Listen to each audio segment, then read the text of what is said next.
Hello and welcome to another episode. Welcome to another episode of this entrepreneurial life. So this episode is all about Stoicism. I was being a little bit funny there because I wasn't able to pronounce the episode of this podcast. This entrepreneurial life is all about my journey as an entrepreneur. It's about your journey as an entrepreneur. It's about the things that I've learned over the past 10 years of being an entrepreneur. And about 2 years ago, I started reading about Stoicism, and I picked up this book called The Daily Stoic. Now, what do I love about it? It is by Ryan Holiday and Stephen Hanselman. What I love about it is that you sit down every day and you can read a little section from the book. So today, the 4th of September, I read about how can you know whether you've never been tested. So it is advice from the ancient Roman Stoics on philosophies of life. And you might be saying, you know what, that old bullshit doesn't work anymore. Well, here's the thing, guys. The world is exactly the same as it's always been for thousands and thousands of years. So you might think because you have an Apple Watch, an iPhone, and Mac, and I'm speaking to you live on YouTube, that human problems are different than they used to be, that we are more technologically advanced than we were before. Now, I don't believe we are. I read Epictetus, same problems. I read Marcus Aurelius, similar problems. I read Seneca, and I have similar problems. So, their philosophies are solid. It doesn't mean that they will work for all things, but it means that they work for a lot of things. And I also want to mention another book called A Guide to the Good Life by William B. Irvine, which kind of combines all the letters from all the different writings of these and many more into sort of a condensed version for the modern world. He was also on my Hardcore MBA podcast, so you can check that out on hardcoremba.com. Just search for A Guide to the Good Life and you can hear the interview I did with him on his life philosophy and why it works. So why does it work for entrepreneurs? Well, I think it works for entrepreneurs because a lot of entrepreneurs are out there for wealth, fame, and popularity. The Roman Stoics, especially Marcus Aurelius, who was the emperor and probably the richest person in the world at one point. He said, "Don't pursue wealth, fame, and popularity because it will guide you through a lot of pain and suffering, and it has very little value in itself." However, what you should do is be of service to humanity. So you should use your talents to serve the world. And that's kind of why I'm doing this podcast. As you heard in the beginning of this video, I'm extremely articulate and I can say words without any problem. No, I'm actually doing this to be of service, to help other people with their problems, to help you with your business. And I hope that by sharing my problems that you guys actually learn something or are able to tackle situations in a better way. So this YouTube channel is really about me being of service. There's not a clear revenue model for it. I'm just doing it to help people. So if you have any questions for me, please write me a message below, and I'll get back to you.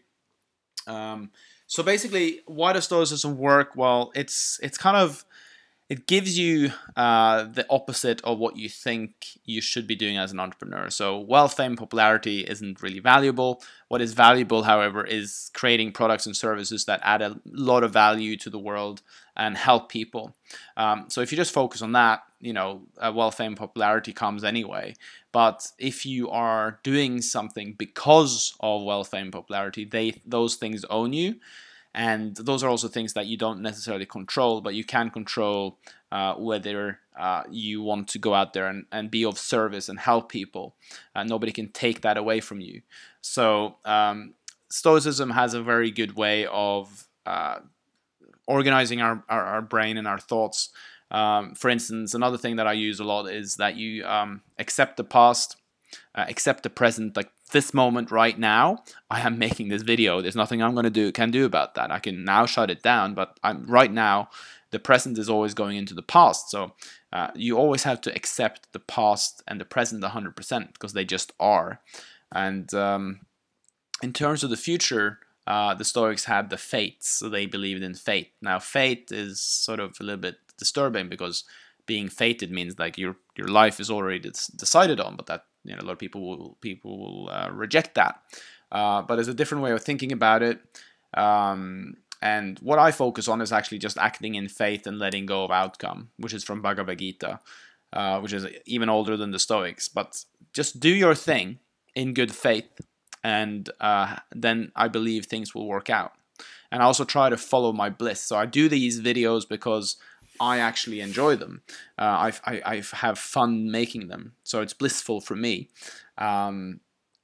So that's kind of another thing that they do well, is like accept the past, accept the present, and have faith in the future, that things will go the way they go. And, you know, good thing, bad thing, who knows, right? If a bad thing can be a good thing. Typically, bad things can be the best thing that ever happens to you. Like, you lose a big client means, oh, I have to change my business model. Now you've got a better business model. You know, if a relationship ends, maybe you're doomed for, not doomed. Maybe you're meant for somebody else. You know, maybe you're meant to find somebody else in a relationship. There's you know, good thing, bad thing, who knows? There's always things happening, and we're so quick to judge them. And with Stoicism, it's just a very realistic perspective on life, and that's why I read Stoicism on a daily basis. The Daily Stoic is my chosen book. It sits on my desk every single day. Why does it sit on my desk? Well, it sits on my desk so that I remember, and it's the first thing I do every single day to set myself up for the day. The book's divided into 12 different categories. I believe September, which we're in. Let's see what September's focus is. I think it's endurance, fortitude. The discipline of will is part 3. Discipline of will. And then September is all about fortitude and resilience. So it's just really good. You know, instead of reading some stupid fucking crap news about something stupid, just like read something that's valuable to you and your mind, instead of like filling your head with bullshit. I think that's pretty much what I want to say. I'm not sure if I'm allowed to swear on this channel. I'm sure I am. Sometimes I say fuck to like impress upon you, not to impress you, but to impress upon you, something or other. But I don't think I should swear on this channel. I actually don't really like when people swear, so maybe I shouldn't do it myself. So what more about Stoicism? So there are things you can control, there are things you cannot control, and there are things you have some but not total control over. They say there's no point trying to control the things that you have no control over, which makes perfect sense. And that's actually most things in life you have no control over. We like to think we are in control, 100% in control, but we're not. We're not in control of most things, so let go. And there are things you can control, habits, actions, and you know, training your brain to work better. But we're not 100% in control of our brain either, because like a lot of subconscious stuff is going on, a lot of genetics is going on. So there's a lot of subconscious things that we do that we like. I'm doing this with my hand without thinking about it. So let's try to focus on what we can do. Let's try to focus on what we can control. And I think that's powerful for entrepreneurs, because a lot of entrepreneurs are control freaks, myself including, and there's just no point trying to control everything. You know, I've got 75 people working for me. I cannot control everything that those people do. I can do a few things that I believe work, but like I'm not, I can't control everything. So I try to just let go and let people get on with things. And when people say I'm a control freak, they go like, no, you're not. Like, you've got all these things going on. But it's definitely something I'm working on. I think that's the toughest one for me, is the control thing, like accepting that I do not control everything, and that I only have a little bit control over some things. And that's a tough cookie to crack for me. That's hard. So, but Stoicism has a lot of other levels of perspective. You can get these books really cheap on Amazon. Meditations by Marcus Aurelius. I find these books quite tedious to read. They're very sort of a bit like reading Shakespeare, which I never really enjoyed. So I actually recommend the Daily Stoic if you need like a daily motivation. But I think a good good starting point is to actually read A Guide to the Good Life by William B. Irvine.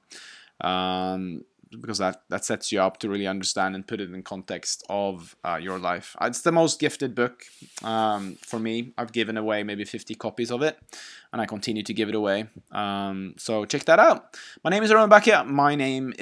Bakke, and I have a podcast called Hardcore MBA. I've interviewed more than 250 experts, billionaire real estate investors, and Navy SEAL commandos. I've written a book called Network Again, a bestseller that you see behind me, and 90 Days to Profit. If you like this video, hit like. If you have any comments, please comment below, and I look forward to seeing you on the next episode.